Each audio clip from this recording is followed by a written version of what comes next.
So today we have discussed about jurisdiction of the civil courts. What are the jurisdiction of the civil courts? Under section 9 CPC Civil Procedure Code 1908.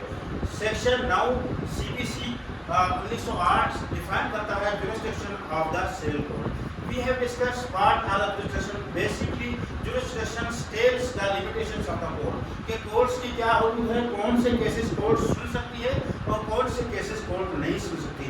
What are the authority? Jurisdiction means what are the authority of court, which cases court can hear and which cases court cannot hear. It is the limitation of the court, it is the authority of the court. We have discussed kinds of the jurisdiction. This is the second kind. First kind we have discussed the jurisdiction of the court was subject matter of the jurisdiction. Subject matter of jurisdiction was that कि कौन से cases subject matter, कौन सा subject बनता है कि court जो है सुन सकती है. फॉर एग्जांपल, क्या हम फैमिली कोर्ट में जो है सिविल केस लगा सकते हैं? नहीं. फैमिली कोर्ट का सब्जेक्ट मैटर है फैमिली केसेस सुनना. सिविल कोर्ट का काम है सिविल केसेस सुनना. सेम इसी तरह का सिविल कोर्ट जो है फैमिली केसेस सुन सकती है, क्रिमिनल केसेस सुन सकती है.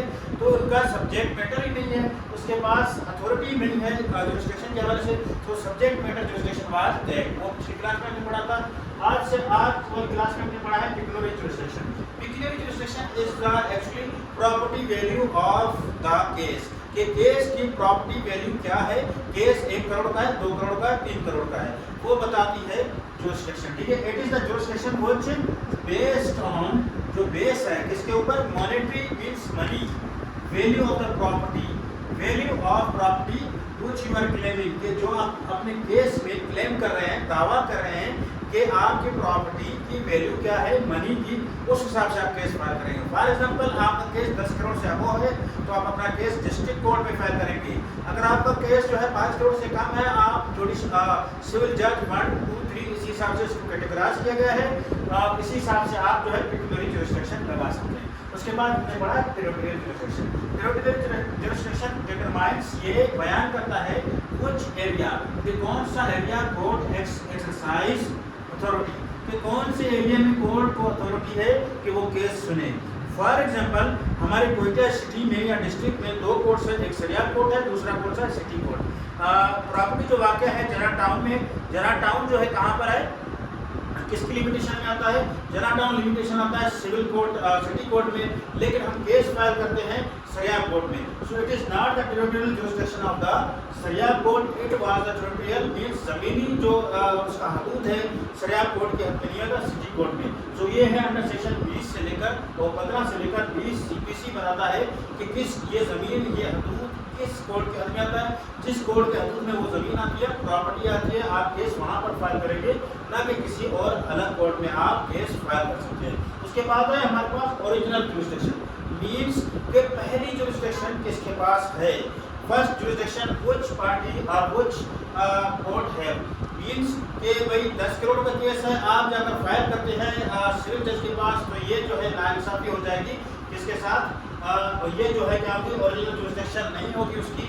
मिसाल के तौर पर हाई कोर्ट के पास ओरिजिनल जुरिस्डिक्शन नहीं है, वो अपीलेट कोर्ट है. सो ओरिजिनल जुरिस्डिक्शन के 2 करोड़ का अगर केस है प्रॉपर्टी का, तो आप जाएंगे सिविल जज के पास केस फाइल करेंगे. ठीक है. उसके बाद हमने डिस्कस किया अपीलेट जुरिस्डिक्शन. मींस के पहला ओरिजिनल जुरिस्डिक्शन की सिविल जज के पास, उसके बाद अगर आप डायरेक्टली हाई कोर्ट जाएंगे तो ये नहीं होगा. अपीलेट जुरिस्डिक्शन किसके पास होगी? हमारे डिस्ट्रिक्ट जज के पास. इसके पास डिस्ट्रिक्ट जज के पास. उसके बाद हमने डिस्कस किया एक्सक्लूसिव जुरिस्डिक्शन. एक्सक्लूसिव जुरिस्डिक्शन एक ऐसी जुरिस्डिक्शन है जो सिर्फ एक ही कोर्ट के हद तक होता है. मिसाल के तौर पर 1000, 2000, 3000 की रिकवरी का केस हम लगाते हैं, छोटी सी अमाउंट है, वैल्यू है, तो वो सिर्फ एक ही कोर्ट डिसाइड करेगी, उसकी कोई अपील वगैरह नहीं है. उसके बाद है concurrent jurisdiction. Concurrent jurisdiction where more than one court, कि एक से ज़्यादा कोर्ट के पास क्या है, अथॉरिटी है.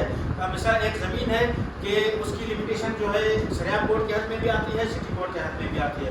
तो सरिया कोर्ट भी उस केस को चला सकती है, वो भी चला सकती है. इसमें कन्फ्यूजन नहीं है. आप किसी एक कोर्ट में कंकरेंट जुरिस्डिक्शन के तहत जो है केस फाइल कर सकते हैं. आखिर में हमने पढ़ा purpose to ensure justice delivered by the competent authority, कि इंश्योर होना चाहिए कि कॉम्पिटेंट अथॉरिटी के पास के जरिए ही जस्टिस डिलीवर किया गया है, कि कॉम्पिटेंट अथॉरिटी